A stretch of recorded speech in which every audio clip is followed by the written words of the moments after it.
இன்றைக்கி தமிழ்நாட்டில் ஒரு வித்தியாசமான சூழ்நிலை நடந்துகிட்ருக்கு எல்லா இடத்துலையும். இன்றைக்கி பார்த்தீங்கன்னா தமிழ் கடவுள் தமிழுக்கே கடவுள் முருகன் அவனுக்கே ஆபத்தாயிருக்கீங்க. ஏற்கனவே 3 மாதத்துக்கு முன்னாடி சிலைகளை உடைச்சிருக்காங்க. இது அரசாங்கத்தினாலே நிறுவப்பட்ட சிலைகள். அதை சமூக விரோதிகள் உடைச்சிட்டாங்க அப்படிங்கிற பேரில் இன்றைக்கி போலீஸில் தேடிட்டு இருக்காங்க.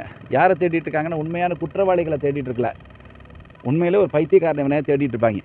இவன் தான் உடைச்சிட்டான் அப்படின்னு. இது இங்கே மட்டும் இல்லை, பெரம்பலூர் மாவட்டத்தில் சிறுவாச்சூரில் 30 அடி சிலைகள் 7 சிலைகள் உடைக்கப்பட்டது. அப்போவும் பாவம் ஒரு பைத்தியக்காரனை எடுத்தாங்க. இப்போ பார்த்தீங்கன்னா எல்லா சிலைகள் அழகழகான சிலைகள் அற்புதமாக வச்சுருக்காங்க. HRNCலேருந்து கம்ப்ளைண்ட் ஆகலை, ஆனால் ஹிந்து அமைப்புகள்லேருந்து கொண்டு போய் கம்ப்ளைண்ட் கொடுத்துருக்காங்க.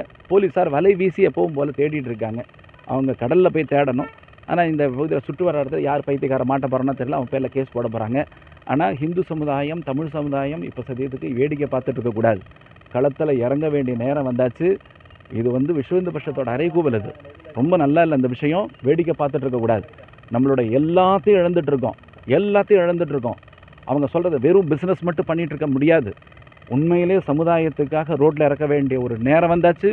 தயவுசெய்து ஹிந்து சமுதாயமாக இப்போ தமிழ்நாட்டில் இருக்க அத்தனை பேருமே களத்தில் இறங்கணும். அத்தனை ஆதீனங்கள், அத்தனை குருமார்கள், அத்தனை சமுதாய தலைவர்கள் அத்தனை பேருமே களத்தில் குரல் கொடுக்கணும். இல்லைன்னு சொன்னால் இதால் தான் நம்ம வாழ்ந்துட்டுருக்கோம். பழனியில் என்ன சார் பிஸ்னஸ்ஸு? முருகன் தான். முருகனை வச்சு தான் அங்கே அத்தனை பேருமே பழைக்கிறோம். உணவகமாக இருக்கலாம், லாட்ஜாக இருக்கலாம், டிரான்ஸ்போர்ட்டாக இருக்கலாம், பெட்ரோலாக இருக்கலாம், எல்லாமே முருகனை வச்சு தான் அங்கே எல்லாமே. தமிழ்நாட்டிலேயே முருகனுக்கே இப்படி ஆபத்துன்னு சொன்னாக்க மற்ற இடத்துல எந்த பணம் பாருங்க, திருப்பதியில் லட்டுவில் பிரச்சனை. அப்போ ஹிந்து சமுதாயம் இன்னும் இப்படியே தூங்கிட்டு இருக்குமா? ஹிந்து சமுதாயமே தயவுசெய்து எழுந்துரு, உறங்கினது போதும். தயவுசெய்து உன்னோட எல்லாத்தையும் கோமணத்தை உருவிட்டு விட்டுருவாங்க. முருகன் ஆண்டியா நின்னா அந்த கோமணத்தையும் உருவிட்டு இருக்கான். ஜாகிரதை. ஹிந்து சமுதாயத்துக்கு குரல் கொடுத்தே ஆகணும். அனைத்து ஹிந்து சமுதாயமும் ஒரே நாளில் எப்படி சென்னிமலையில் இறங்கினமோ அந்த மாதிரி இறங்கணும். இறங்குறதோடு மட்டும் இல்லை, இவன் எவன் உடைச்சானோ அவன் கொண்டு வந்து வைக்கணும், அவனை தண்டிக்கணும். 2வது பைத்தியக்காரனை ஆன்சர் நம்ம ஒத்துக்கக்கூடாது. ஆமாம் பைத்தியம் அப்படின்னு ஒத்துக்காதீங்க. தயவுசெய்து களத்தில் இறங்குங்க. இது அனைத்து ஹிந்து சமுதாய மக்களும் களத்தில் இறங்கணும். இதே மைனாரிட்டிஸில் ஒரு சின்ன சிலுவையில் ஒரு சின்ன கிராக் விழுந்து மைனாரிட்டியை விடுவானா? அத்தனை பயிலும் ஓடுவான். ஏன் தெரியுமா? ஓட் பேங்க்குக்காக. நாம் ஓட் பேங்க்குக்காக இல்லை, ஹிந்து சமுதாயத்தை உண்மையிலேயே காப்பாற்றணும்னு சொன்னால் ஹிந்து சமுதாயத்தை சேர்ந்த அனைத்து சமுதாய மக்களும் களத்தில் இறங்கணும். இந்த விஷயம் விராலிமலைங்கிறது மயிலுக்காக இருக்கிற ஊர். அந்த இடத்துல பாருங்கள், மயிலை உடைச்சிருக்கான் சார். மக்கள் எழுந்திருக்க வேண்டாமா?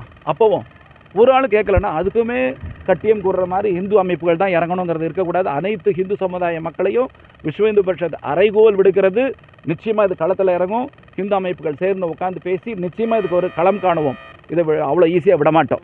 இறங்குன்னு சொல்றதுனா என்ன வன்முறைக்கு அழைக்கிற மாதிரி இருக்குது? நீங்க சொல்றது பார்த்தா வன்முறைகள் இல்லை. எப்படி கூப்பிடுறீங்க? இதை ஹிந்து சமுதாயம் குரல் கொடுக்கணும். அத்தனை பேர் சேர்ந்து நின்னா அவன் பயப்படுவான். ஏன் பயப்படுவான்? ஒன்றாயிடுச்சு, அவங்க சொன்னால் கேட்பாங்க. ஓட் பேங்க் பாலிசி தான் இப்போ. ஏன் கிறிஸ்தவர்களுக்கு கூட போகிறாங்க அப்படின்னு சொன்னால் அவங்க ஓட் பேங்க் பாலிசி, அவங்கள்ட்ட ஓட்டு இருக்குங்கிறதுனால நாம் கூட பண்ணணும். நம்மக்கிட்ட வருமா?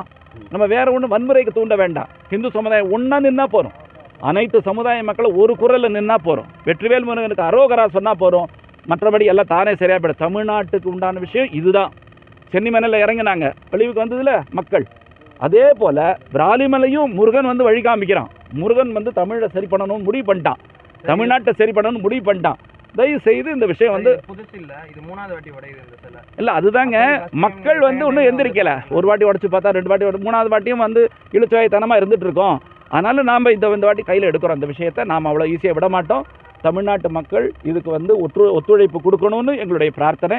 இந்து அமைப்புகள் சேர்ந்து உட்காந்து என்ன முடிவு பண்ணுறோமோ, ஆதீனங்கள் இருக்காங்க, பெரியவங்க இருக்காங்க, காம்ப்ரமைஸ் எடுக்கக்கூடாது. We should not take compromise at all. டைரக்டாக களத்தில் இறங்க வேண்டிய நேரம் வந்தாச்சு. களத்தில் இறங்குவோம்.